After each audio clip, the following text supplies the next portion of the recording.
Good morning students. हम अपनी next class start कर रहे हैं। तो हमने पहले जो क्लासें ली थी उसमें हमने पढ़ा था फैट सोल्यूबल विटामिन, यानी कि वह विटामिन जो सिर्फ और सिर्फ फैट में ही अब्जॉर्ब होते हैं। आज हम पढ़ने वाले हैं वाटर सोल्यूबल विटामिन, यानी कि वो विटामिन जिनका अब्जॉर्प्शन सिर्फ और सिर्फ वाटर के द्वारा ही होता है। तो वाटर सोल्यूबल विटामिन कौन कौन से होते हैं, जैसे बी कॉम्प्लेक्स और सी। बी कॉम्प्लेक्स विटामिन कौन कौन से हैं, जैसे vitamin B1, vitamin B2, B3, B5, vitamin B6, vitamin B7, vitamin B9 और विटामिन B12 और विटामिन C। तो ये कौन से हैं, सारे वाटर सोल्यूबल विटामिन हैं। आज हम सबसे पहले पढ़ रहे हैं विटामिन B1, यानी विटामिन बी का जो केमिकल नेम है वो क्या है, थायमीन। एग्जाम में विटामिन B1 ना दे करके थायमीन भी दे सकते हैं, या फिर आपसे पूछ सकते हैं कि विटामिन बी का केमिकल नाम क्या है, तो आपको बताना है थायमीन।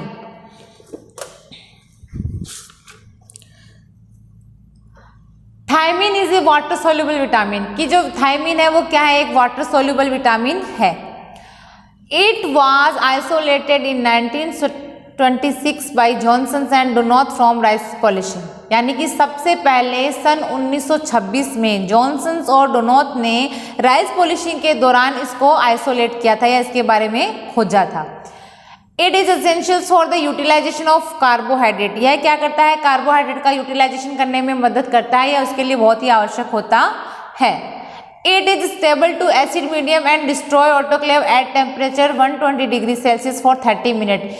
विटामिन B1 जो है वो क्या रहता है, एसिड मीडियम पर क्या रहता है, स्टेबल यानी कि स्थिर रहता है और डिस्ट्रॉय हो जाता है कहाँ, ऑटोक्लेव 120 डिग्री सेल्सियस टेम्परेचर जो है उसका, और उस पर 30 मिनट तक अगर आप उसको रखोगे तो इसकी जो गुणवत्ता है या इसकी जो क्वालिटी है वो क्या हो जाती है, वहाँ पर वो डिस्ट्रॉय हो जाती है।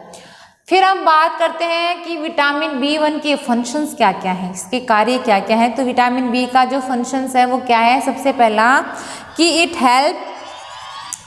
Help to maintain a healthy nervous system. यह क्या करता है, हमारा जो नर्वस सिस्टम है उसको हेल्दी बनाए रखने में मदद करता है या उसको मेंटेन रखने में मदद करता है।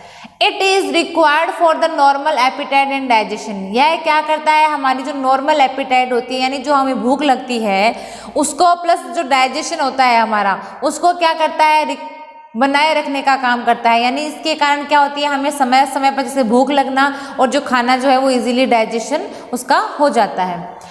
Vitamin B1 required in the breakdown of glucose to yield energy, यह क्या करती है, जो थायमीन जो होता है वो क्या करता है, ग्लूकोज का ब्रेकडाउन करके क्या करता है, हमारी बॉडी को एनर्जी प्रोवाइड करवाता है।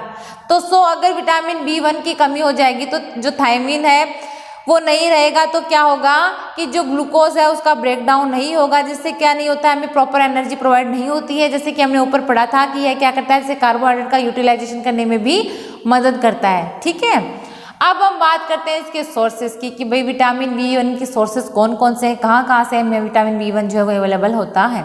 तो विटामिन B1 जो है वो हमें सीरियल्स यानी कि जो हमारे अनाज होते हैं उनसे मिलता है। ठीक है, जर्म्स हो गई, राइस पॉलिश हो गए, दाल जो हो गई हमारी, ऑयल सीड्स हो गए, नट्स हो गए, ग्राउंड नट हो गया, मिल्क हो गया।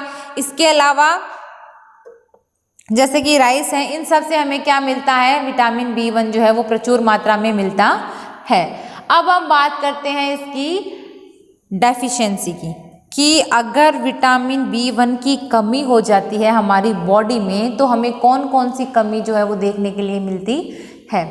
तो विटामिन B1 की कमी से क्या होता है, स्पेशली 2 डेफिशिएंसीज हमें देखने के लिए मिलती हैं। फर्स्ट वन कौन सी है, हमारी बेरी, और जो दूसरी है वो कौन सी है, वर्निक एन्सेफेलोपैथी। पहला कौन सा है, बेरी, और दूसरी कौन सी है, वर्निक एन्सेफेलोपैथी। तो सबसे पहले हम बात करते हैं बेरी। तो बेरी जो है वो भी 2 टाइप्स का होता है। फर्स्ट कौन सा है, ड्राई बेरी, सेकंड कौन सा है, वेट बेरी। तो जो ड्राई बेरी है, हम सबसे पहले उसके बारे में स्टडी करते हैं कि ड्राई बेरी क्या है। The main symptom of this disease are the numbness of extremities. इससे क्या होता है, हमें जो हमारी एक्सट्रीमिटीज होती है उनके अंदर नमनेस जैसी फीलिंग्स हमें होती है। क्रैम्प्स आते हैं, जैसे हमने देखा होगा ना, कभी कभी हाथों में इनमें ऐसे क्रैम्प्स आते हैं, ऐसे टाइट हो जाते हैं, जैसे प्रॉपर उंगलियां जो है वो खुलती नहीं हैं, वो वाले। वास्टिंग ऑफ मसल्स, यानी जो मसल्स होती हैं वो जकड़ जाती हैं, ठीक है। और नेक्स्ट है जैसे डिफिकल्टी इन वॉकिंग, यानी हम चलने में, वॉक करने में हमें बहुत ज़्यादा डिफिकल्टी होती है। तो ये किसके सिम्टम्स है? हमारी ड्राई बेरी के। नेक्स्ट हम बात करते हैं हमारी वेट बेरी कि जो वेट बेरी है उसके क्या क्या सिम्टम्स हमें देखने के लिए मिलते हैं। तो पहला क्या होता है इसका सिम्टम है जो सीवियर एडिमा हमें देखने के लिए मिलता है किसके अंदर? पेशेंट के अंदर। दूसरा है इनलार्जमेंट ऑफ द हार्ट, जो हार्ट है वो क्या हो जाता है? इनलार्ज हो जाता है। फिर है तुम्हारा पाल्पिटेशंस एंड ब्रीथनेसनेस, और जो ब्रीथ है लेने में उसको क्या होती है? बहुत ज़्यादा डिफिकल्टी होती है, ठीक है। फिर हम बात करते हैं सेकंड कौन सी डेफिशिएंसी थी? Wernicke's encephalopathy. वर्निक्स एन्सेफेलोपैथी के अंदर क्या होता है कि इसके कुछ सिम्टम्स हैं। एक तो क्या होता है तुम्हारा ऑफ्थेल्मोप्लेजिया। ऑफ्थेल्मोप्लेजिया में क्या होता है कि जो एक्स्ट्रा ऑकुलर जो मसल्स होती हैं उनमें क्या होता है?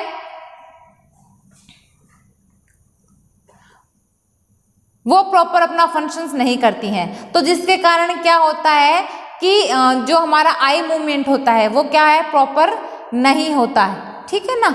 इसके कारण क्या होता है कि जो आई मूवमेंट है वो प्रॉपर नहीं होता है किसके अंदर? ऑफ्थेल्मोप्लेजिया में। बस इतना ही याद रखना है कि जो हमारी आई मूवमेंट है वो प्रॉपर नहीं होती। दूसरा है हमारा पॉलीन्यूट्राइटिस। इसके अंदर क्या होता है कि अफेक्ट द पेरिफेरल नर्व। ये क्या करती है? हमारी जो पेरिफेरल नर्व होती है उसको भी बहुत अफेक्ट करता है। फिर हम बात करते हैं अटेक्सिया। अटेक्सिया के अंदर क्या होता है कि हम जो भी वर्क अपना करना चाहते हैं, जैसे कि चलना है हमें या मूव करना है, या फिर हम जैसे किसी चीज़ को उठाना चाहते हैं तो वो हम क्या नहीं कर पाते हैं? प्रॉपर नहीं कर पाते हैं। यानी उसको चलने में भी प्रॉब्लम होती है, किसी चीज़ को उठाने में भी उसके हाथ जो होते हैं वो ऐसे ऐसे घबराते हैं, मतलब तो उनमें कंपन होता है, तो वो क्या है? अपना प्रॉपर वो नहीं कर पाता है। तो ये थी इसकी डेफिशिएंसीज। तो ये याद रखना, बेरी और वर्निक्स एन्सेफेलोपैथी। अब हम बात करते हैं इसका प्रिवेंशन कि भाई इसका क्या क्या प्रिवेंशन है। तो इसका प्रिवेंशन क्या है कि this disease can be prevented by the educating the people to eat the well balanced diet. तो हमें क्या करना है? लोगों को यह बताना है कि हमें ज़्यादा से ज़्यादा जो वेल बैलेंस्ड डाइट है वो हमें लेनी है। तो हमें खाने में क्या लेना है? प्रॉपर डाइट है उसको ऐड करना है। इसके अलावा जो सप्लीमेंट्स होते हैं विटामिन B1 के, वो सप्लीमेंट जो हमें वो लैक्टेटिंग मदर को, जो प्रेग्नेंट है उनको, और प्लस जो नॉर्मल एडल्ट है उनको अपनी डाइट में शामिल करने हैं। इसके अलावा जो पर्सन ड्रिंकिंग करते हैं उनके लिए क्या होता है? एक्स्ट्रा न्यूट्रिशन की आवश्यकता होती है, तो उन्हें क्या करना चाहिए? एक्स्ट्रा न्यूट्रिएंट्स जो है वो अपनी डाइट के अंदर शामिल करना चाहिए। तो ये क्या थी हमारी प्रिवेंशंस ऑफ विटामिन B1। अब विटामिन B1 जो है यह स्पेशली उन लोगों में होता है जो राइस ईटर होते हैं। अगर एग्जाम में क्वेश्चन आता है कि राइस ईटर क्या है, तो यह राइस ईटर जो है वो कौन सी डिजीज है तुम्हारी? बेरी। हम कह सकते हैं कि बेरी को राइस ईटर के नाम से भी जाना जाता है। अगर एग्जाम में पूछ लिया जाए कि राइस ईटर के नाम से कौन सा विटामिन है या कौन सी डेफिशिएंसी है जिसको जाना जाता है, तो याद रखना बेरी को। क्यों? क्योंकि यह सिर्फ उन्हीं में ज़्यादा देखने के लिए मिलती है। एक सर्च के दौरान ये पता लगाया गया है कि जो लोग अपनी डाइट के अंदर ज़्यादा से ज़्यादा राइस को ऐड करते हैं, यानी अपने खाने में ज़्यादा राइस का यूज़ करते हैं, उन्हीं के अंदर यह डेफिशिएंसी हमें ज़्यादा देखने के लिए मिलती है। क्योंकि वो लोग क्या करते हैं? सिर्फ राइस का यूज़ करते हैं। और इसके अलावा अलग जो अपने गेहूं वगैरह हैं, जो बाजरा वगैरह हैं, इसके अलावा जो दाल वगैरह होती है उनको ऐड नहीं करते हैं, तो उनके अंदर क्या होती है? इसकी डेफिशिएंसी है वो कॉमन हमें देखने के लिए मिलती है। तो याद रखना, राइस ईटर किसके अंदर होता है? बेरी के अंदर होता है, ठीक है। तो ये था हमारा विटामिन B1, तो कंप्लीट हो गया है, इसको अच्छे से लर्न कर लेना। नेक्स्ट क्लास में हम पढ़ेंगे विटामिन B2।